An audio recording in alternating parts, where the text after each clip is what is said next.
say to these?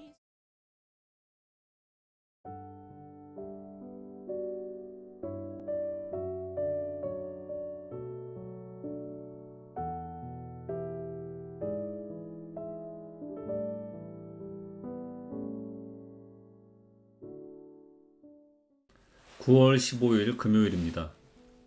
내면 세계의 질서와 영적 성장 두 번째 시간입니다. 빠른 출발. 나는 선천적으로 아이디어가 풍부한 일종의 비전가였으며 사람들이 나를 따르도록 하는 설득력의 소유자였다. 이 모든 것은 당신이 혹은 적어도 내가 타고난 재능이나 소질이라고 부르는 것들이다. 어떤 이들은 살다 보면 자신의 기질과 인생 경험을 통해서 그리고 가족들과 가까운 친구들의 영향을 받아 지니게 되는 것들이다. 이런 타고난 재능들은 목회 사역에서 내가 상당히 빠른 출발을 하는데 필요한 충분 조건이었다. 여기서 빠른 출발이라는 말은 어떤 직업에서든 젊은 야심에 차 있으며 인상적인 남자나 여자를 빛나게 만들 수 있는 것들을 지칭한다. 빠른 출발이란 남들이 알아주는 성공이라는 말과 통한다. 많은 인원, 막대한 자금, 뜻밖의 승리, 순식간의 명성, 중요한 인물과의 회동 등이 여기에 속한다. 요즘 나는 이런 것들을 별로 대수롭지 않게 여기지만 당시에는 꽤 심각하게 받아들일 수밖에 없는 유혹을 받았다. 내게 빠른 출발이 의미했던 바는 이렇다. 28살에 신학교를 졸업하자마자 나는 교인이 수백 명 되는 중서부의 한 교회로부터 목사 초빙을 받았다.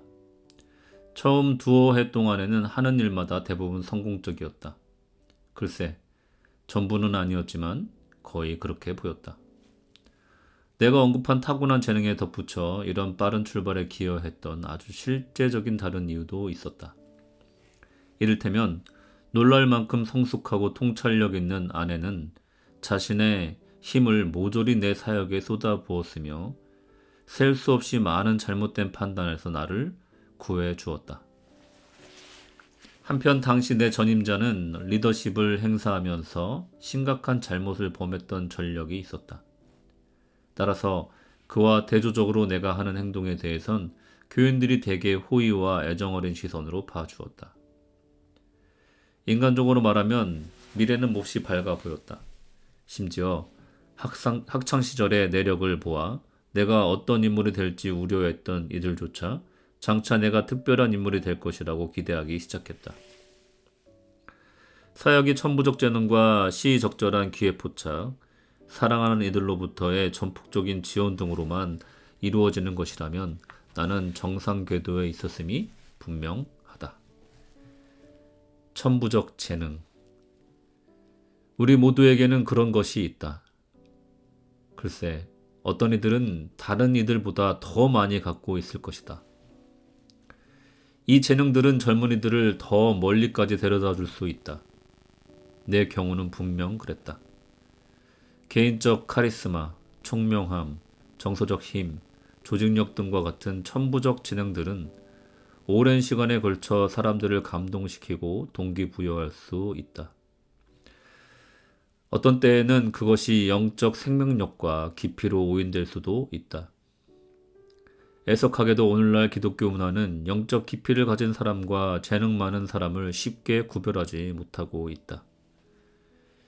예수님의 비유에 나오는 밀과 가라지처럼 그 둘을 구별이 어려울 수 있다.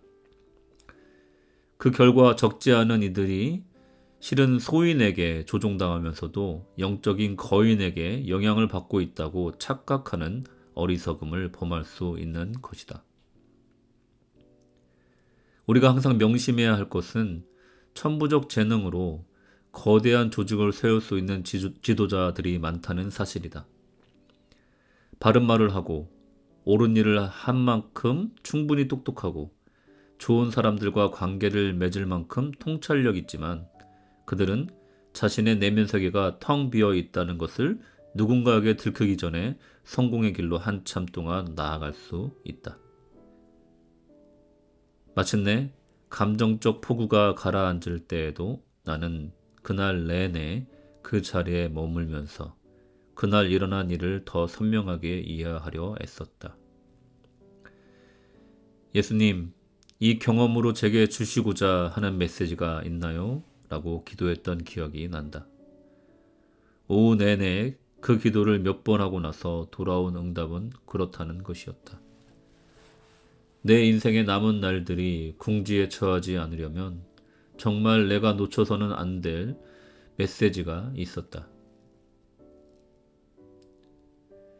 그 메시지가 내 마음속에 조용히 주어졌을 때 그것은 마치 친구에게서 온 문자 메시지처럼 갑자기 명확하고 설득력 있게 주어졌다.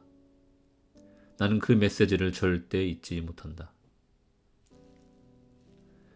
텅 빈 영혼으로 사는 게 어떤 건지 이제 알 것이다. 이 한 문장이 그 메시지였다.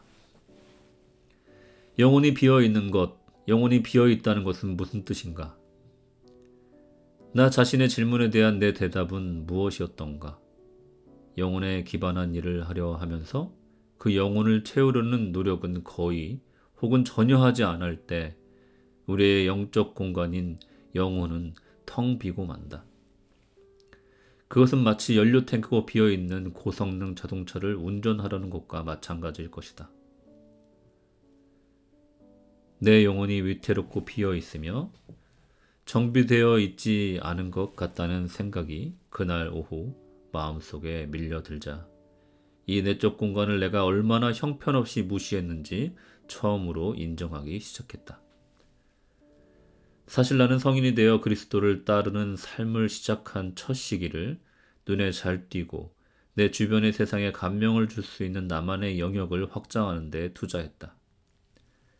강연을 잘하고 사람들의 비위를 잘 맞추고 내 비전과 열정으로 사람들을 매료시키는 것과 같은 재능들에 의지하게 되었다. 간단히 말하자면 효율성이 높은 조직의 리더가 되려 했다.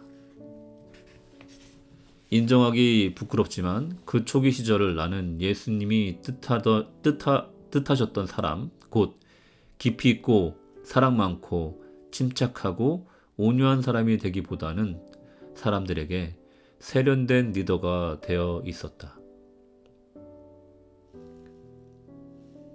그날 하루 끝날 무렵 일종의 회심 같은 경험을 했다고 해도 무방할 것이다.